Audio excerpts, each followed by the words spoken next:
Allah Akbar. To me, the reason that we wear hijab is so that people don't try to measure us up to someone else.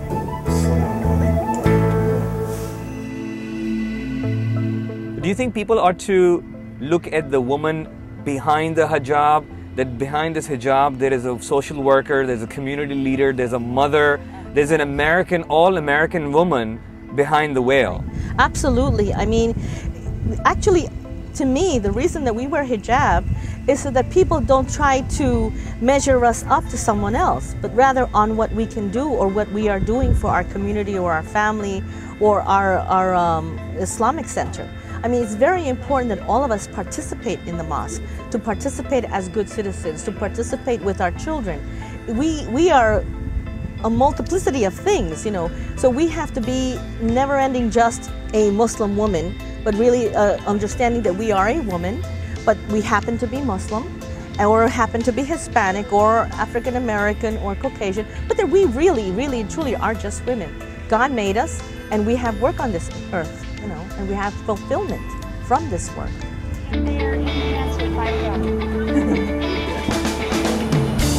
Pina colada.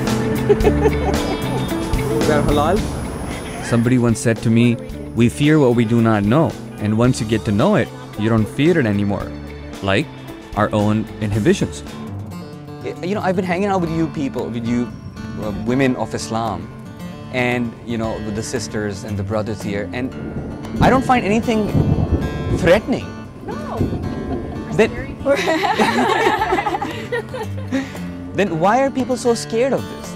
There are disgruntled people everywhere, and I happen to be with an African American and a young girl whose father had been in the military, and she was disgruntled. And there are people in America that don't agree with the government, and she happened to say something. Well, with me being the Muslim, and I was covered, and they even asked, why do we all dress this way? Why? And I said, for the same reason. You're dressed the way that you are and who you are. You're looking at television and not thinking, because we're only people. I'm talking to you, and you see no difference except that I'm covered differently than you are. But the woman next to you is American and white, and she's dressed differently than you. What it is that we have to think of each other as people. What is it that makes the Muslims in America, be it Caucasian Muslims, Latino Muslims, African American Muslims, those Muslims in America, what makes them so different from Muslims in other parts of the world?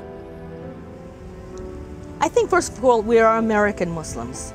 But I think it's very important to understand that our cultural baggage is not carried over because we don't have it.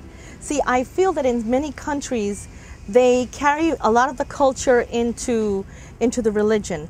Whereas in America, we can just read the books, the hadith, we can read the Quran, we can read, you know, fiqh, we can read all the books that we want.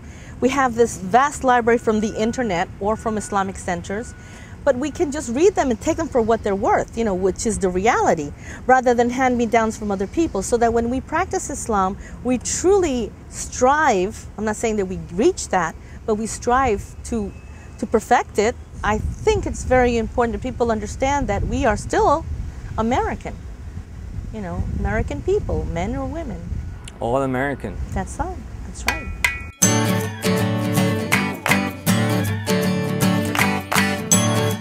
And as we were getting the food for the wedding, a friend from a local Tampa restaurant said that for him, America is like a gigantic canvas where everybody gets a fair chance to paint their own portrait of hope and prosperity.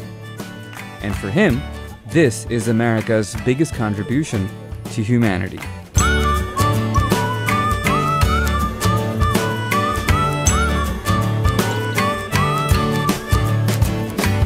What does America mean to you? It's my home country, and as a Muslim, I have to respect where I'm from.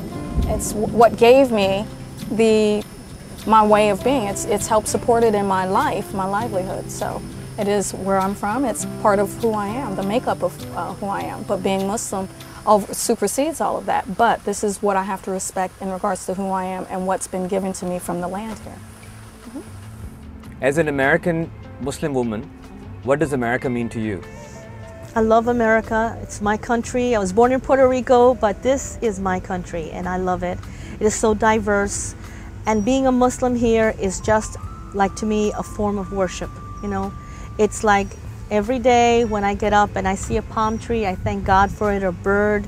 I really listen to the birds, you know, chirping like I do right now. Natural music. And yeah, it's just so beautiful, and I just feel I've gone to 5 continents.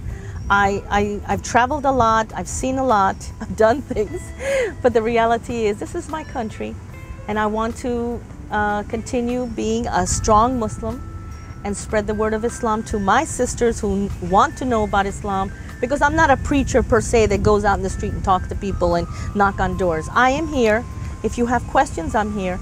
But I think people should be readily, every single person should be readily able and how can I say, open-minded to learn about Islam and to ask questions. If you're not sure about it, don't think we're terrorists. Don't think of us as bad people. We're just regular American people walking down the street who practice our faith is on God. Our convictions are about not doing harm to other people, but helping other people.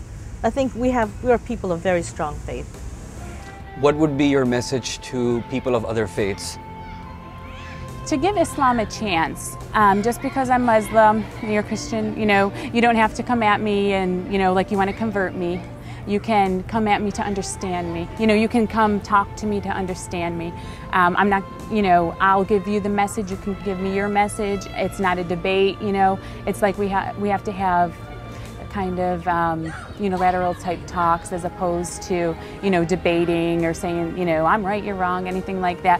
More or less just to understand each other more. That's the first step in, you know, having any sort of relationship between, you know, the Christian Muslims and Jews. We try to do interfaith activities and stuff so that we can have a more united front. And it's been somewhat successful. You know, a couple of the religions participate more than another one, but inshallah, you know, we'll be able to bring that all together and keep developing our relationships, and, you know, interreligiously. What would you want to say to millions of Muslim women watching you? Now, the only thing that I have for Muslim women, to me, is that as women, the way that I was raised, my dad in Al-Baqarah, I believe there's an ayah that says to raise your daughters as you did your son, and I believe that's what he did, because he made me very independent. And I was never raised to just take his word or an imam's word, even though it's the truth, to whatever they say, that it is for us to read too. And I think that, in my opinion, and that I also get off my mom, that if we were to do that more, then we would be able to help with what's going on in our own situations and be the support as well that we should be for our Muslim brothers and husbands and sons and things. That's how I see it, because I know that man can be oppressive, but Islam is the one thing, and this is not because just that I'm Muslim, because I'm telling you, I was born Muslim, but I've done other things. But in studying and looking at life, that taking on that, what Allah has given us is what would actually give us the strength, and we wouldn't feel so down to the man.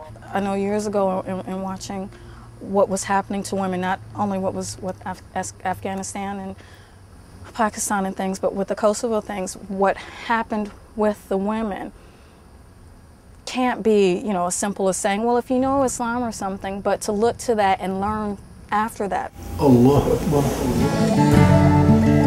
So what you're saying is that even if you're born in Islam, you still got to go out and find it.